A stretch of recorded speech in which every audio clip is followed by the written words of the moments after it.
Gue mau mempertemukan antara Mas Arya yang mewakili orang yang benar-benar awam nih, ketemu sama expert yang udah lama nih di dunia perkontenan. Misalkan ada salah satu video nih, ya kan, yang kita lihat, kita mau bikin video tapi hampir sama kayak dia tuh, kita kayak ini nggak sih? Ada pelanggaran atau gimana gitu? Apakah ada harus peralatan yang kita punya gitu, yang modal gitu? Harus beli apa, harus bagus lah, langsung bagus gitu? Harus nggak sih kayak gitu, Mas William? Nah, Mas Arya bingung nggak sih mau aktif yang di mana dulu nih? Kan pasti mikir kan, di mana dulu nih, Instagram dulu apa TikTok dulu gitu. Langsung aja tanya ke Mas William. Mas William, mending kita mulai dari mana dulu? Instagram dulu atau TikTok dulu atau YouTube dulu? Kayaknya. Hai guys, welcome to Home for Creators, tempat creators tumbuh bareng. Di sini ada gua, Bagas, ada balik lagi sama Mas William dan orang di sebelah gue ini yang nggak disangka-sangka yang bakal jadi guest star kita hari ini, yaitu Mas Arya. Hai Mas Arya. Hai. Hai. Jadi Mas Arya ini adalah orang yang kerja sebagai OB di Home for Creators. Tapi anehnya Mas William tuh juga suruh dia bikin konten gitu. Bayangin seorang OB disuruh jadi konten. Sebagai pemula dan orang awam, kan kita bingung ya pasti ngapain dia bikin konten gitu. Mas William, sebelum itu kenapa nih orang sebagai OB itu harus bikin konten juga? Simple lah, seperti sesuatu yang selalu kita bahas bahwa sekarang kita masuk dalam creators ekonomi ya. Nah, kita percaya bahwa setiap orang itu pasti bisa membuat konten dan berhak punya kesempatan yang sama untuk bisa menjadi content creators. Karena kita mau dong, kita hidup, kita pekerja, itu kita punya revenue stream tambahan, nggak cuma gitu-gitu doang, ya kan? Arya punya pendapatan bulanan, tapi kan bisa dong kalau misalnya dia dapat pendapatan tambahan lagi dari ketika membuat konten. Dan sebagai tempat di mana kita akademi content creator, artinya kita harus bisa mempraktekkan semuanya itu, kita menghidupi apa yang kita jalani sehari-hari. Gitu, makanya semua harus menjadi content creator. Itu visi kita. Nah, jadi gue mau mempertemukan antara Mas Arya yang mewakili orang yang benar-benar awam nih, bener gak sih? Kayak nggak tahu sama sekali kan, ketemu sama expert yang udah lama nih di dunia perkontenan. Jadi pasti Mas Arya sebagai awam tuh clueless ya, kayak bingung gitu. Gue mulai dari mana? Apa yang harus gue lakuin? Basic-basicnya, fundamentalnya segala macam. Langsung aja di dalam video ini kita mau kasih kesempatan Mas Arya buat nanya langsung ke Mas William. Oke Mas Arya, Mas Arya, apa? Coba dong nanya dulu dong ke Mas William nih, kesempatan. Apa yang Mas Arya bingung? Oke sih, untuk awalan apa sih yang harus kita siapin untuk membuat konten atau sebuah video menarik itu? Simple ya. Sebenarnya kalau kita mau ngomongin konten itu kan sebenarnya harus sesuatu yang orang lain butuhkan. Oke, harus sesuatu yang dapatkan di situ ya. Sama halnya. Jadi ketika kita mau membuat konten, basic thinking kita adalah apa ya? Hal yang bisa gue berikan kepada orang lain. Jadi fokusnya kita nggak minta, fokusnya kita ngasih. Dengan cara apa yang kita kasih? Berarti kan harus sesuatu yang kita punya kan? Jangan sampai kita bikin konten sesuatu yang kita nggak punya. Misalnya kita belum tahu nih tentang informasi ini, tentang ilmu ini, kita paksain, akhirnya nggak enak. Gitu. Jadi start perjalanan hidup, pengalaman hidup itu udah jadi konten. Karena setiap orang pasti punya experience masing-masing dan itu yang orang bisa belajar dari kita. Nanggap nggak Mas? Nanggap sih. Sikat lagi Mas. Oke, untuk kedua, selanjutnya sih kayak gimana sih caranya untuk membuat konten yang menarik agar penonton atau viewers kita tuh kayak nggak boring gitu lihat video-video kita. Oke, ya. Ketika kalau misalnya gue ngomongin ya, kapan video tuh skip? Satu, mungkin pembukaannya nggak menarik. Kedua, mungkin openingnya tuh nggak related sama apa yang kita butuhkan, ya kan?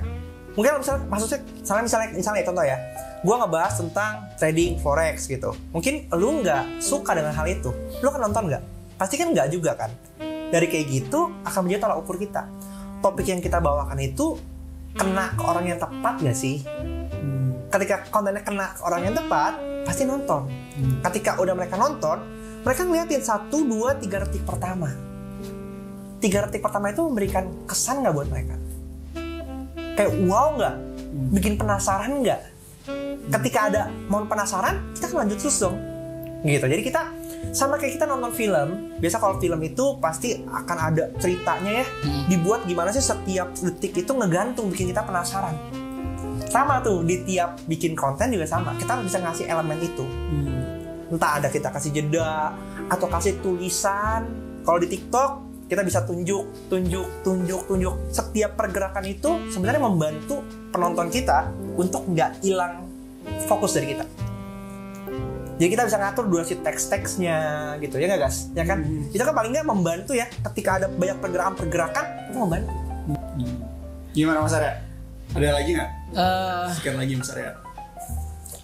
Mungkin yang selanjutnya sih kayak mau nanya gitu kan.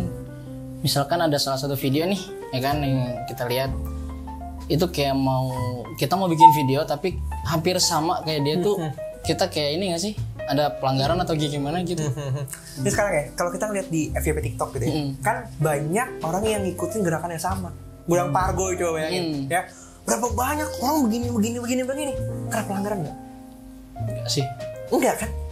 Nggak masalah kan? Nggak masalah. Karena sebenarnya kalau kita ngomongin di dunia ini udah nggak ada namanya otentik dan original. Semua itu adalah saling terinspirasi dan menginspirasi. Cuma perbedaannya kita bisa menentukan. Ketika kita ngelihat satu konten, kita mau meniru, jangan lupa untuk modifikasi. Contoh, kalau misalnya kita mau bikin joget goyang pargoy, ya kan? Mungkin Bagas bikin tips gimana cara bikin video gitu. Gue tips gimana trading forex yang cuan gitu. Lu misalnya bikin apa? Tips cara ngepel yang benar. Bisa dong, ya kan? Dengan jogetan yang sama, tapi konteksnya beda. Gitu. Dia tetap harus ada poin modifikasinya, disesuaikan dengan konteks yang lu lagi bawain di akun itu. Karena ini semua nyambung gitu. Jadi berarti sebenarnya kalau ngikutin, tadi kalau kata Mas William berarti ikutin konten orang lain tuh nggak apa-apa ya? Nggak apa-apa. Dan yang penting kalau bisa dan alangkah lebih baiknya kalau ada poin modifikasi tadi ya. Iya. Udah ada ciri khas lah yang kita tambahin gitu yang jadi pembeda gitu. Nah teman-teman yang bingung apa itu amati, tiru, dan modifikasi, ada videonya di sini atau di sini nanti gue kasih tunjuk gimana caranya bikin konten dengan metode ATM yang gampang banget buat kita semua. Gitu, Mas Arya nanti juga. Siap. Nah, Mas Arya ada nanya lagi ya? Apa ya? Apa ketakutan lu sih bikin konten tuh? Kalau yang pertama sih kalau untuk ketakutan ya, lebih takut kayak dihujat sih. Tapi gini, itu menjadi menurut gue ya itu kan sebuah ketakutan normal ya. Semua orang tuh melakukan hal yang sama. Tapi padahal ketakutan kita itu adalah sebuah persepsi kita, asumsi kita sendiri yang belum tentu benar-benar nyata. Bisa jadi itu cuma ketakutan kita, padahal belum tentu orang peduli juga sama kita. Jadi jangan sampai ketakutan-ketakutan itu sebenarnya membuat kita akhirnya jadi nggak melangkah. Terus selanjutnya kan apakah ada harus peralatan yang kita punya gitu, yang modal gitu, harus beli apa, harus bagus lah, langsung bagus gitu, harus nggak sih kayak gitu Mas William? No, itu adalah perspektif yang salah. Karena kita benchmarking ke orang yang udah lebih gede gitu ya, kualitasnya, produksinya lebih bagus, kameranya banyak gitu. Padahal dulu mereka juga mulai dari standar kok. Dari apa yang kita punya dulu dong, ya kan? Sekarang kita punya handphone, ya kan? Kita pakai handphone kita. Lu punya handphone 1 juta, 2 juta, 3 juta ya. Kita harus bisa mikir gimana modal kita keluar beli handphone 3 juta tuh ya. Jadi akhirnya balik modal bahkan ngasih untung buat kita. Coba bayangin, kalau lu cuma modal 3 juta, lu bisa masukkan 30 juta. Itu kan untung.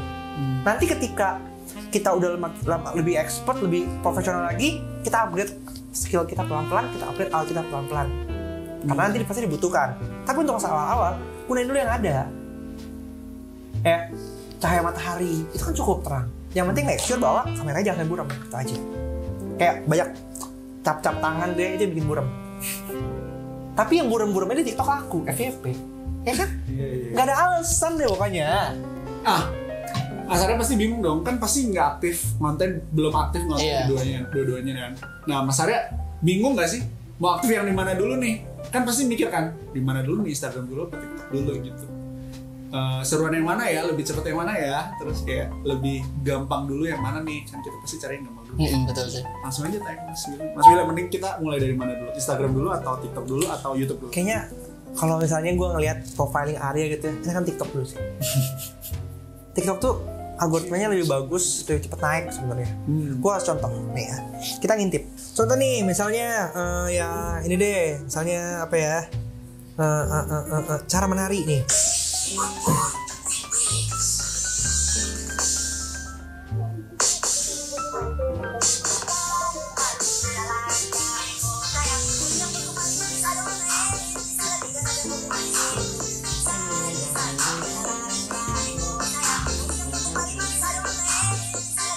Itu.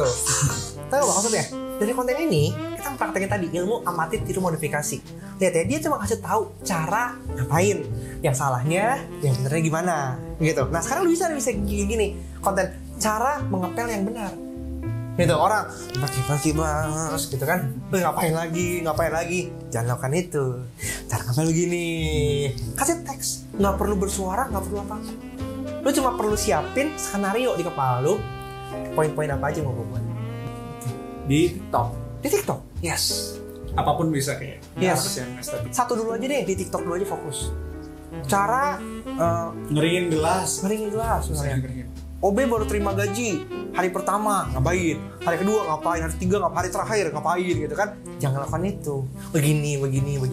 Kayak gitu. Jadi sekarang gue mau ngajak lu untuk setiap kali lu scrolling TikTok ya, lu perhatiin. Kira-kira kalau gue bikin konten seperti ini, bisa nggak nih gue duplikasi, gue modifikasi dengan cara gue, sesuatu yang lagi mau gue lakukan. Praktekin terus-menerus. Nanti lama-lama pasti terbiasa. Semua pasti bisa kan terbiasa. Oh bukan channel saya. Saya lupa ini bukan channel saya. Nanti mampir aja ke William Sudana di sini guys. Oke, Mas Arya ada lagi nggak? Itu aja sih, cukup sih kayaknya. Nanti kita bakal undang Mas Arya kalau udah terkenal, kita undang lagi sini ya. Ngasih ini apa testimoni. Kalau Mas Arya di mana? Udah siap belum? Belum sih. nanti tinggal di follow dan nanti juga teman-teman bisa subscribe Home for Creators buat konten-konten menarik lainnya di mana teman-teman bisa belajar dan bisa join juga di Discord kita, community yang kita bisa belajar bareng juga. Di link ada di description atau follow di @homeforcreators.vf. Oke, thank you Mas Arya, thank you Mas William. Hari ini gue balas undur diri kita semua dan see you di video selanjutnya. Bye.